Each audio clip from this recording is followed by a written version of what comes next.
Hi hello welcome to current news. Bolisetti Satya garu Janasena party ప్రధాన కార్యదర్శిగా ఉన్నటువంటి ఆయన జనసేన పార్టీ నుంచి కంప్లీట్గా బయటకు వెళ్ళిపోవడం జరిగింది. జనసేన పార్టీ కూడా అఫీషియల్గా ఆయన్ని విముక్తి చేస్తూ ఒక లెటర్ కూడా రిలీజ్ చేసినటువంటి పరిస్థితి. ఆయన ఇప్పుడు ఎవరి మీద యుద్ధం మొదలు పెట్టబోతున్నారు ఇది తెలుసుకునే ప్రయత్నం చేద్దాం. మనతో పాటు సీనియర్ జర్నలిస్ట్ కిరణ్ గారు ఉన్నారు. ఆయన అడుగుదాం. నమస్తే. నమస్తే హరీష్. బొలిశెట్టి సత్య గారు జనసేన పార్టీకి ఆయన సిద్ధాంతాలు అంటే పార్టీ సిద్ధాంతాల్లోనే ఆయన భావజాలం కలిసి ఉన్నటువంటి పరిస్థితి. అంతా కనెక్ట్ అయిపోయి ఉంటారు పవన్ కళ్యాణ్ గారికి జనసేన పార్టీకి. ఆయన ఈ రోజు బయటకు వెళ్ళినటువంటి పరిస్థితి ఎలా చూస్తారు? ఆయన సిద్ధాంతమే ఆయన ఇవాళ బయటికి పంపించింది అనుకోవాలి. ఎందుకంటే ఆయన సిద్ధాంతం పర్యావరణం.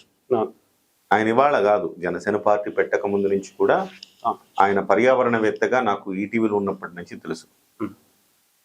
ఆయన మరి కొంతమంది పర్యావరణవేత్తలతో కలిసి కొన్ని కార్యక్రమాలు చేసేవారు విశాఖపట్నంలో. అప్పటి నుంచి నాకు పరిచయం ఉన్నది, నేను ఈటీవీలో జర్నలిస్ట్గా పనిచేసినప్పటి నుంచి. అయితే ఆ తర్వాత పవన్ కళ్యాణ్ గారితో ఆయన అసోసియేట్ అవ్వటం, పవన్ కళ్యాణ్ గారి సిద్ధాంతాల్లో ఇది కూడా ఒక సిద్ధాంతంగా ప్రతిపాదించడంలో ఆయన కీలక భూమిక వహించారనేది చెప్పాలి. అయితే ఆ భూమిక, ఆ రకమైన పర్యావరణాన్ని పరిరక్షించాలన్న ఆయన తపనే ఇవాళ పార్టీకి ఆయన దూరం చేసింది అని చెప్పాలి. ఎందుకంటే పర్యావరణ మంత్రి ఎవరు? పవన్ కళ్యాణ్ గారు. ఇవాళ పవన్ కళ్యాణ్ గారు పర్యావరణ మంత్రిగా ఉండి ప్రభుత్వం మీదే కేసులు వేసిన వ్యక్తి ఆయన పార్టీలోనే ఉంటే కాన్ఫ్లిక్ట్ వచ్చే అవకాశం ఉంది. అందుకే గతంలో కూడా మనము మరికొన్ని రీజన్స్ కూడా ఉండుండొచ్చు.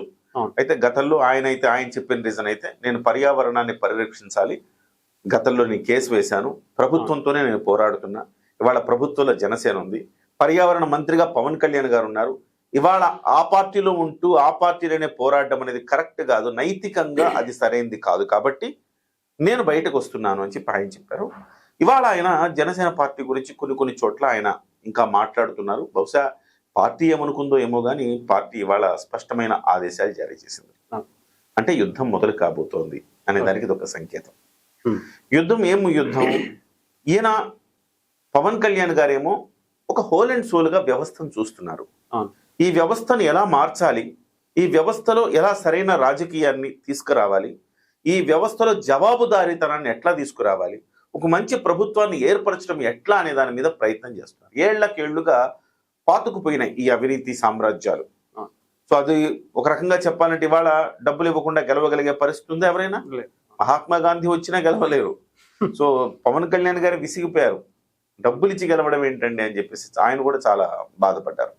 అలాంటి స్థితిలో ఇవాళ ఉన్న ప్రభుత్వాన్ని ఉన్న పళంగా మార్చేయటం అనేది సాధ్యం కాదు.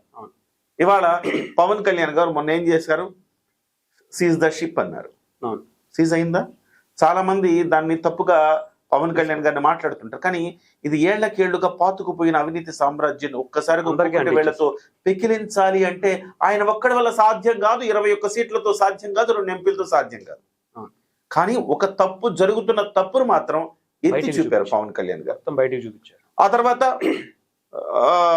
అక్కడ రాయలసీమలో రామచంద్రారెడ్డి సామ్రాజ్యం, ఎర్రచందనం ఏ రకంగా దోపిడీకి గురవుతోంది, ఇవన్నీ కూడా ఎత్తి చూపారు. కానీ ఒక వ్యక్తిగా 21 మంది ఎమ్మెల్యేలు మాత్రమే ఉన్న ఒక పార్టీ అధినేతగా ఆయన చేయలేని పనులు ఇవాళ ఇవన్నీ కూడా. కానీ ఆయన ప్రతి సందర్భంలో చూపిస్తున్నారు, ఇలా జరుగుతోంది, నేను అంతటి శక్తిమంతుడైతే కాదు. ఇంకా ఆయన లేదనుకోండి, తెలుగుదేశం ప్రభుత్వం ఉండదా? తెలుగుదేశం పార్టీ సొంతంగా ప్రభుత్వాన్ని వస్తుంది. కాబట్టి ఆయన చేతిలో కాదు.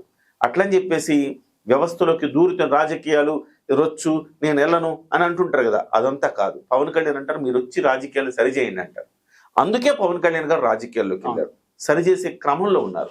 ఈ రోజు సాధ్యమైనది. కానీ ఈ పర్యావరణ కేసులన్నీ కూడా ఇప్పుడు వస్తున్నాయి, కోర్టులోకి హీరింగ్కి వస్తున్నాయి.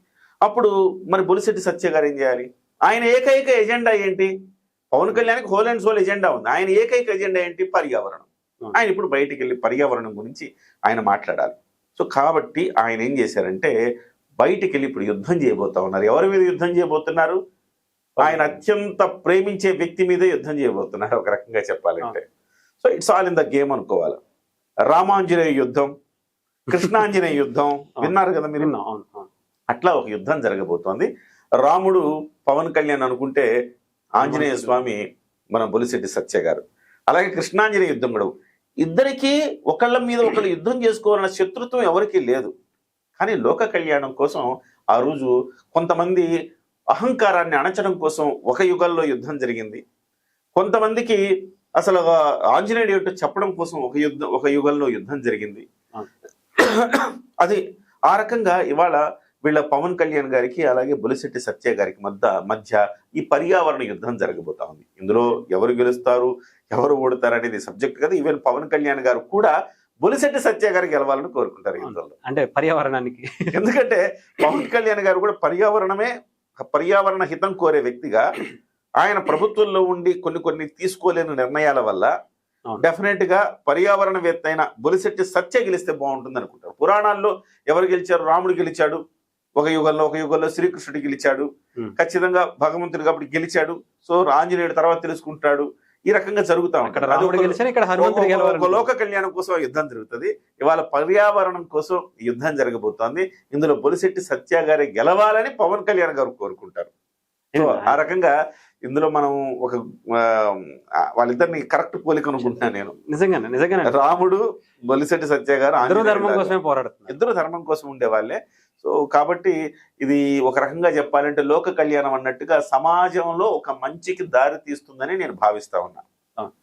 సత్య గారు స్పందించారు దీని తర్వాత. ఆయన ఒక లెటర్ రిలీజ్ చేశారు, ఒక ట్వీట్ చేశారు.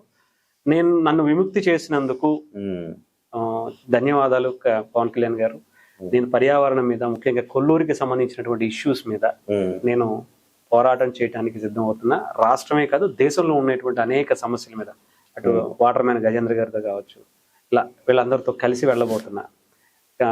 పార్టీ బాధ్యతలు నాకుంటే నేను చేసేటువంటి ఆ యుద్ధం కొంచెం కష్టసాధ్యం అవుతుంది. అది మీ మీదే చేయాల్సి వస్తుంది. సో అది ఇప్పుడు మీతో చేయటం నాకు అనేది కష్టంగా అనిపించలేదు. నేను అది చెప్పడం జరిగింది. ఆయన కూడా దానికి యాక్సెప్ట్ చేయటం అయింది. నాకు అది చాలా హ్యాపీగా అనిపించింది. మొన్న కూడా నేను కాకినాడ వెళ్ళినప్పుడు ఆయన కాకినాడలో నాకు కనపడ్డారు. కనపడ్డప్పుడు ఏంటి ఇలా వచ్చారంటే, ఆ రోజు ముందు రోజు రాత్రి కాకినాడలో ఆ చీకట్లో చూసినప్పుడు ఒక పరిశ్రమ దగ్గర నుంచి విపరీతమైన కాలుష్యం వస్తున్నట్టుగా కనపడింది. ఆ ఫోటో ఈయనకి ఎవరో పంపించారు. ఇమ్మీడియట్ గా ఉదయాన్నే బయలుదేరి కాకినాడ వచ్చేసారు. వెళ్ళి ఆ ఫ్యాక్టరీ యజమానులతో మాట్లాడి అది నీటి ఆవిరి మాత్రమే, అది పొల్యూషన్ కాదు, కాబట్టి అన్ని జాగ్రత్తలు తీసుకుంటున్నామని ఆ సర్టిఫికేట్ అన్ని చూపించిన తర్వాత సాటిస్ఫై వెనక్కి వచ్చేసారు. ఆ క్రమంలో ఆయన కూడా ఉస్తాద్ భగత్ సింగ్ సినిమాకి రావటం, నేను కూడా ఆ సినిమా థియేటర్ దగ్గర ఉండటం, ఆ రకంగా యాదృచ్ఛికంగా కలుసుకున్నాం. ఏదేమైనా బొలిశెట్టి సత్య గారిని అలాగే పవన్ కళ్యాణ్ గారిని ఆ రోజు లోక కళ్యాణం కోసం శ్రీరామాంజనేయ యుద్ధం జరిగినట్టుగా ఇవాళ పర్యావరణ హితం కోసం వీళ్ళిద్దరు యుద్ధం జరుగుతుంది అని మనం భావించవచ్చు. డెఫినెట్ గా ఇద్దరిది కూడా మంచి ఆలోచనలే, మంచి సమాజానికి మీరు అన్నట్టు లోక కళ్యాణమే, రేపటి తరాలకి అందించేటువంటి ఒక మంచి పర్యావరణాన్ని అందించేటువంటి ఇద్దరు సంకల్పం నెరవేరాలని కోరుకుంటున్నాను. Thank you.